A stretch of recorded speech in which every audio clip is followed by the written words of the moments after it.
They knew exactly what was going to kill it. They wrote all four down, 8 years before it happened. Before sunrise, on an island off the coast of Massachusetts, the ground used to make a noise. It came from a bird about the size of a chicken, standing in a clearing of scrub oak and sand plain. He would run forward a yard in quick mincing steps, spread his tail, drop his wings, and strut like a turkey cock. He would lower his head, stretch his neck out parallel to the ground, and raise two tufts of dark feathers behind his head into a V. Then two patches of bare skin on the sides of his neck would fill with air until they were the size of a tennis ball, and the color, as one observer put it, of two small, ripe oranges. The sound came as the air went in, low, hollow, about 2 seconds long, like blowing across the neck of a bottle. It was ventriloquial, which means you could not tell where it came from. It carried about 2 miles. The men who studied it wrote that the effect of these sounds, in the mists, which so often obtain in their habitat before sunrise, is weird in the extreme. The bird was the Heath Hen. It was a grouse of the Atlantic sandplain, and it had once run from Cape Ann down to Virginia, especially abundant in Massachusetts, Rhode Island, Connecticut, Long Island, and New Jersey. There is a persistent story that it was so common that servants in Boston complained about being fed it too often. What is documented is duller and worse. In 1842, the town of Tisbury voted on how to protect them. In 1850, the town voted to open a season on them for the 12th and 13th of November. From that period to 1905, there were no systematic attempts to enforce the law at all. By 1890, there were perhaps 120 to 200 birds left, and they were all in one place, Martha's Vineyard, an island.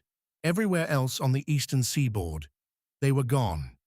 By 1908, the range had shrunk to about 30 square miles, and the state's own count located 77 individual birds. In 1908, the Commonwealth of Massachusetts published a report on what was killing them. It named 4 things. First, forest fires, which in recent years have swept large areas of the breeding grounds almost annually, usually during the nesting period. Second, cats, whether kept or abandoned by the summer visitors. Third, certain species of hawks, notably the goshawk. Fourth, and this one is worth hearing in full, with the increase of poultry raising on the islands, particularly of the turkey, there is danger of the introduction of enteric diseases, notably the black head, caused by an internal parasite, which is equally fatal to turkeys, ruffed grouse, and quail. Fire, cats, goshawks, poultry disease, those are the 4 things that killed the Heath hen. Every account of the extinction names them. The state named all 4 in print in 1908, 8 years before the collapse. The report even made a formal recommendation about the last one. All possible precautions should be taken against the introducing of infectious disease, which may be transmitted to the grouse through the agency of domestic hens, turkeys, duck, geese. They knew. They wrote it down. And then it happened anyway. What they did about it was, by the standards of 1908, extraordinary. They bought the island's heath. Land in that part of Martha's Vineyard was going for about $1 an acre, and the report made the arithmetic explicit. Every dollar contributed for the purchase of land adds at least 1 acre, so they raised it by subscription, $2,420. The list of who paid survives. William Brewster gave 100. John Thayer gave 100. The National Audubon Society gave 100. The town of Tisbury voted $200 at its annual town meeting. The town of West Tisbury gave 50, and a woman named Mrs. Carol Dunham gave $5. They fenced roughly 600 acres, put a warden on it, and kept him there in a house the Commonwealth built for him. They ploughed the land and sowed it with clover, grass, sunflowers, and grain for the birds to eat. They cut fire stops. By the time the state totted up what it had spent, the figure was $56,912.07. This is the part that almost never gets told. At the reserve's founding, there were about 50 Heath Hens in the world. By 1915, you could flush a flock of 300 or more birds almost any day from the corn and clover planted on the reservation. In April 1916, the state ornithologist walked the island and satisfied himself by personal observation that there were at least 800 of these birds on it. The superintendent, a man named William Day, thought there were 2,000, 50 birds to 800 counted in 8 years. The man who wrote the 1908 report had added a warning to his own good news. We are of the opinion, however, that the ratio of increase has not been so large as these figures indicate, but nobody reading it in the spring of 1916 could have called the reserve a failure. It was the most successful thing anyone had ever done for that species. In May 1916, in a gale, the Heath caught. Gross dated it the 12th of May and put it at more than 20 square miles.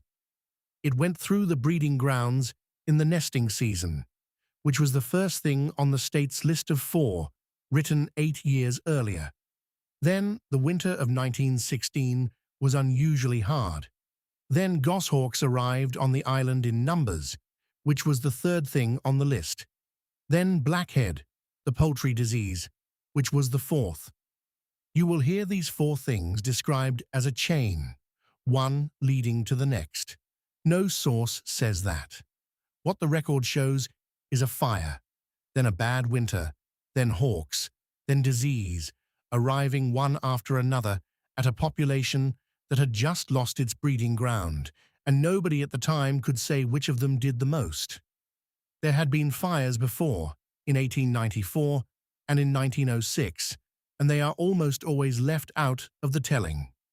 After 1906, a man went over the ground with a good bird dog and did not start a single bird.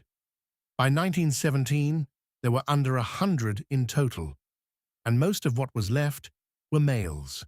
The count went down every year after that, and there is no drama in the numbers, only subtraction.